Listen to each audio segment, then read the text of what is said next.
Assalamualaikum. My name is Nur Kalisha binti Nazaruddin from AC 2204A. Today, me and my friends will be presenting on MFRS8, that is segmental reporting, and MFRS134, interim financial reporting. The company that we have chosen is Sunway Berhad. Now, let me introduce you to my group members. Hi, my name is Muhammad Zulmi Fawaz bin Julkarnaini. My name is Nur Azimah binti Saripodi. Hi, my name is Fitri Alfira binti Alfi Sahlam Ben.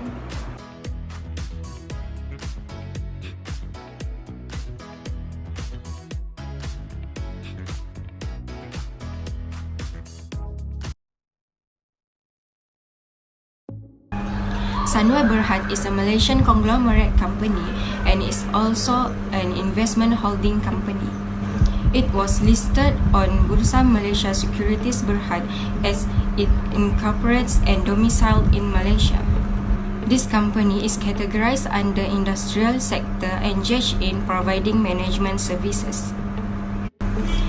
The company's segment including construction, trading and manufacturing, healthcare, education, mall, real estate investment trust, REIT, and many more. It is located at Menara Sunway, Sunway City, Selangor, Malaysia. Sunway Berhad was founded by Tan Sri Dr. Jeffrey Che, and he is also the current chairman. It was formed following a merger between Sunway City Berhad, Sun City, and Sunway Holdings Berhad.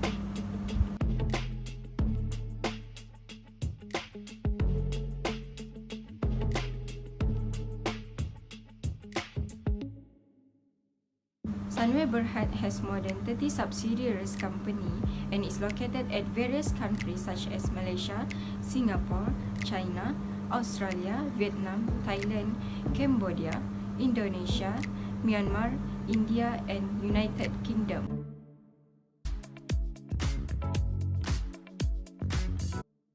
Next, we are going to talk about the management approach for Sunway Berhad.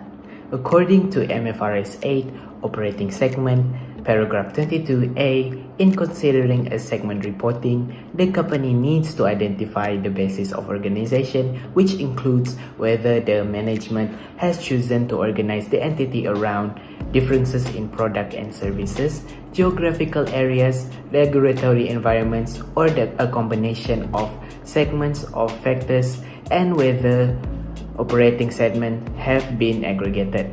Based on Sunway Berhad's 2019 annual report, the company organized its group into business units based on the product and services. Furthermore, the business are also considered from a geographical perspective. The company uses property development, property investment, construction, trading and manufacturing, quarry, healthcare, investment holding, and others as its reportable segments. However, these segments are a mix of different types of activities. By analyzing the annual report, we decided to take 5 specific activities that can be used as segments in property development, property investment, construction, quarry, and healthcare categories for a segmental report. The activities are residential and commercial properties, operation of theme park, construction of building and civil work, operation of medical center, and manufacturing and supplying of premix. Next, we are going to talk about the Chief of Decision Making of Sunway Berhad and his responsibilities. Since the annual report has not specified a specific person, we can assume that the Chief of Decision Making are from the Board of Directors, which is Tan Sri Dr. Jeffrey Chia. He is the founder and the executive chairman of Sunway Berhad. He is responsible for overseeing the business development, implementation of the corporate strategies and business plans, policies, and control.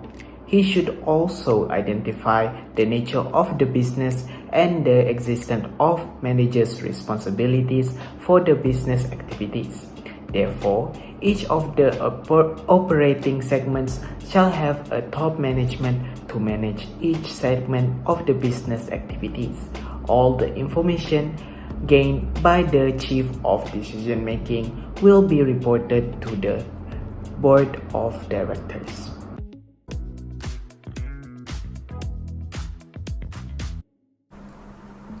In order to identify reportable segments and non-reportable segments, 10% threshold test was applied according to MFRS8 operating segment. The reportable segment will be any of the following quantitative threshold. For the first one is revenue. The reported revenue of segments from sales to external customers and inter-segment sales should be at least 10% or more of the combined revenue of the externals and inter-segments. The second one is result or profits. The absolute amount of the segment's reported profit or loss is 10% or more of the greater of in the absolute amount, which is the combined reported profit of all segments reporting profits, or the combined loss of all segments reporting losses. And the third one is asset. The segment's assets are 10% more of the total assets of all operating segments. In the purpose of our segment, we use revenue as our 10% threshold test.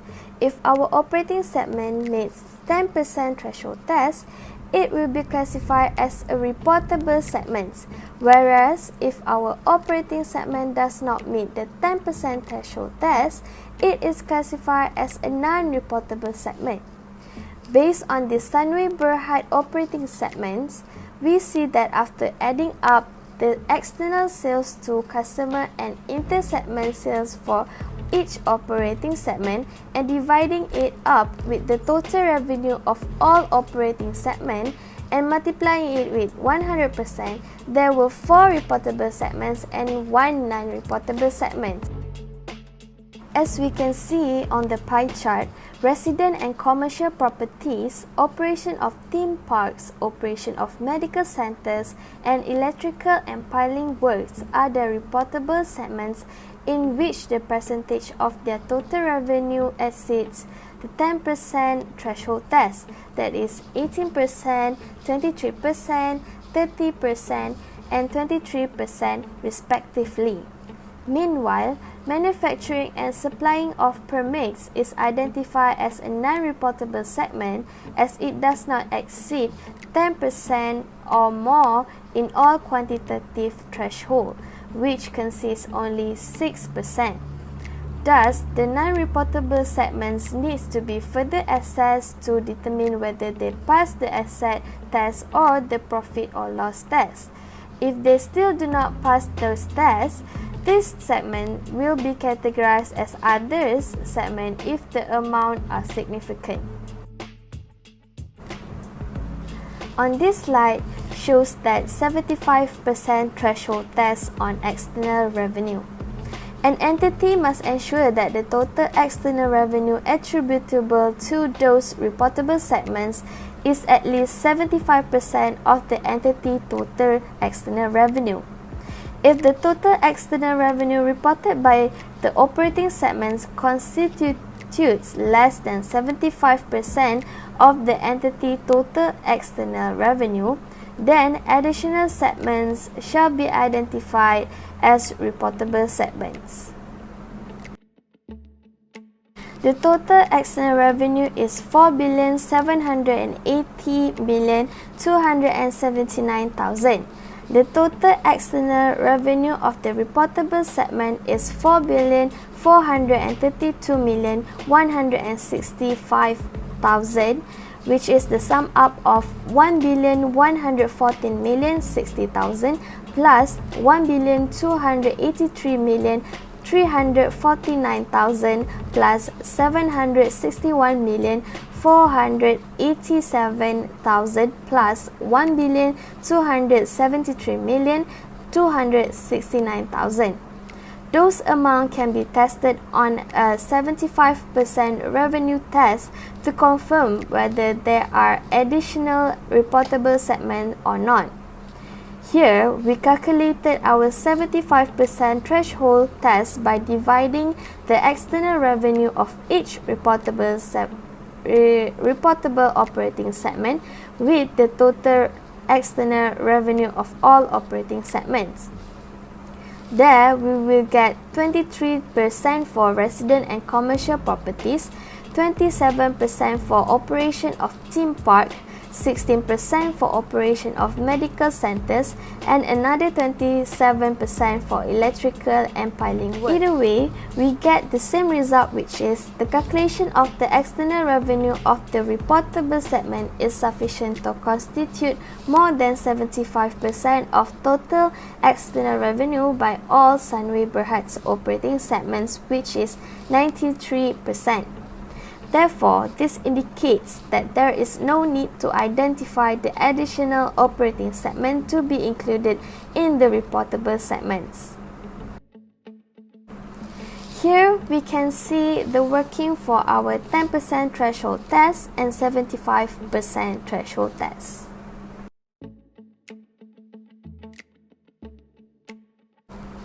As you can see, this is the new segmental report based on the segmental report of Sunway Berhad that we have analyzed.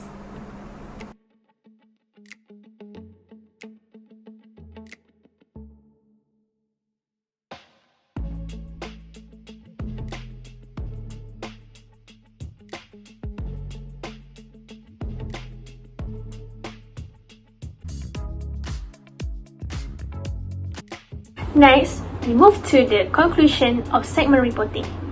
So, I will explain to you 2 advantages and 2 disadvantages of segment reporting. For the first advantage, it is an accurate assessment. Segment reporting helps investors to see the full picture of a company. Let's say a company has multiple sectors in experimental technology and medicine. This company in general sees record profits each quarter. However, the company sees these profits only in its medical sector. In fact, its experimental technology sector may be making little to no profits in any quarter. But for most financial investors and without segment reporting, they might only see the company doing well. But an investor may be worried that a company only is having profits in one sector and not having successful sectors elsewhere in the company. For the second advantage, it is respects decentralized businesses. For many businesses with many sectors, segment reporting is the best way to analyze the profits and losses for a sector. However, segment reporting also respects the fact that many businesses that have multiple sectors are decentralized. In a corporation that has many sectors, there is usually a person or group of people that heads the sector. By segment reporting, the financial analyst is looking at the sector and the sector heads. That way, a financial analyst does not praise or criticize a company itself, but can remark on the leadership of that sector's president or sector company leaders. We will be moving on to disadvantages of segmental reporting. Firstly, the disadvantage is difficulty in providing data. Measurement problems have created problems in difficulty in providing and while doing segment reporting. Since the measurement problem influences the feasibility of disclosing certain information, one should look at the problem and determining segment information. If we look upon profit and loss account statements, we immediately run into trouble with the sales figure, particularly inter-segment sales. The second disadvantage is a location problem. In a business organization where more than one product is dealt, there are likely to be costs which are common to 2 or more products. Joint costs can be general administrative expenses and legal expenses. location of disjoint costs becomes a complex problem while doing segment reporting. However, there can be some common costs which can be apportioned on some reasonable basis. For example, electricity charge which can be apportioned on the basis of light points in a particular segment. On the other hand, there can be some common costs like salary of a director which can only be apportioned on some arbitrary basis.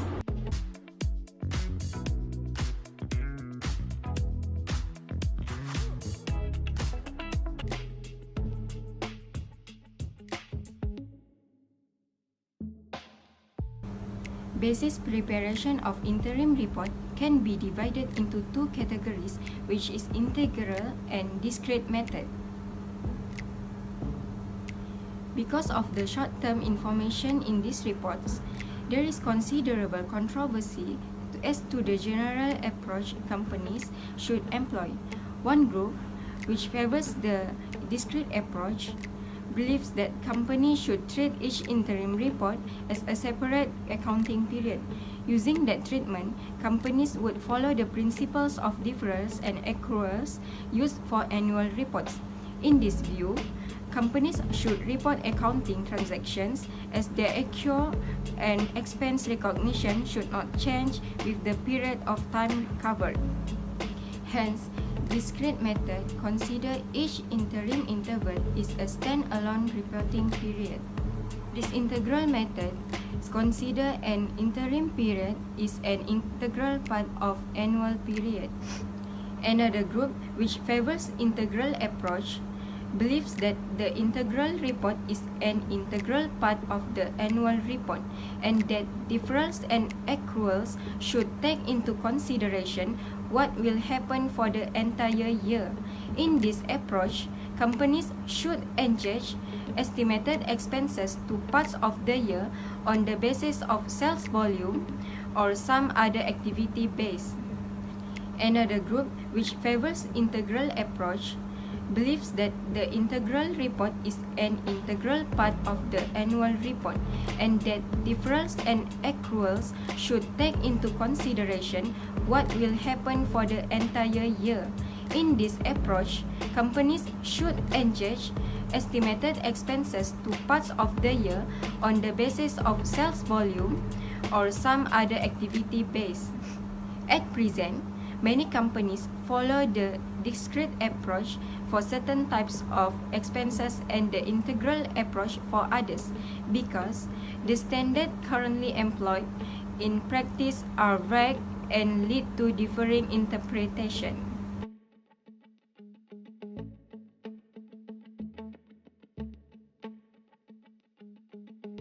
The financial statement of the group and of the company have been prepared in accordance with Malaysian Financial Reporting Standards (MFRS), International Financial Reporting Standard (IFRS), and the Companies Act 2016 in Malaysia. The group and the company adopted MFRS16 leases on 1 January 2019 retrospectively. The group and the company have consistently applied the standard in its opening statement of its financial position as at 1 January 2018 and throughout the financial years presented as if the standard has always been in effect. Comparative figures for the financial year ended 31st December 2018 in these financial statements have been restated to give effect to these changes. New MFRS and amendments to MFRS adopted during the financial year.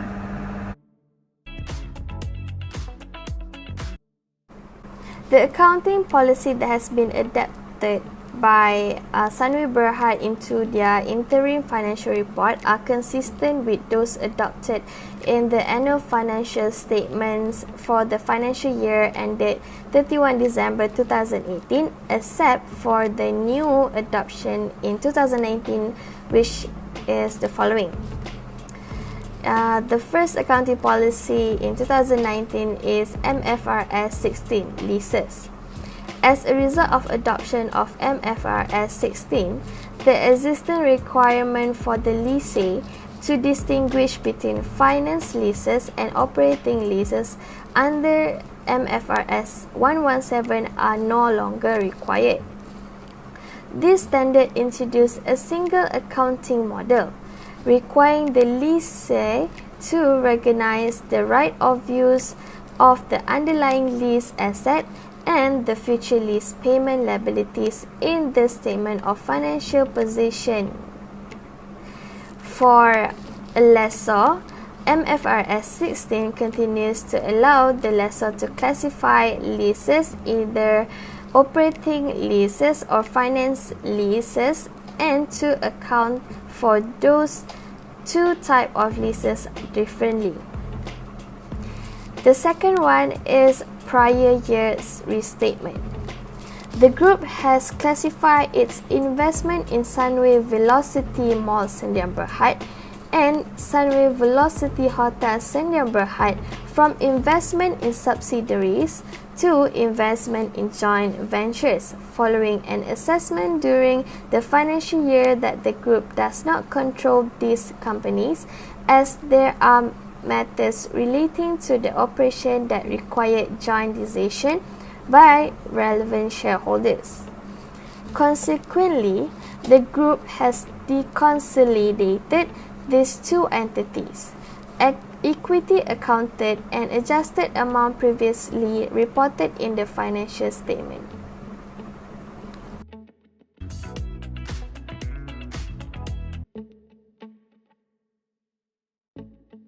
Sunway Berhad uses the most common interim report statement, which is quarterly report.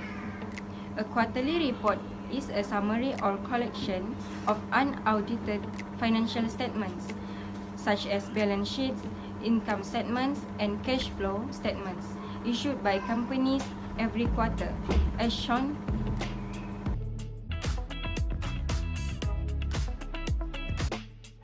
Next, we are going to talk about the period of current and comparative of statements for Sunway Berhad.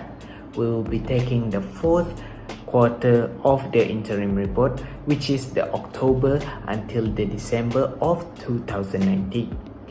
For the statement of profit or loss and comprehensive income, there will be two statements, which is current and cumulative. For the current, there will be 3 months, which is the 1st October until the 31st December 2019. As for the comparative of the current statement, it will be the 1st October until the 31st December 2018.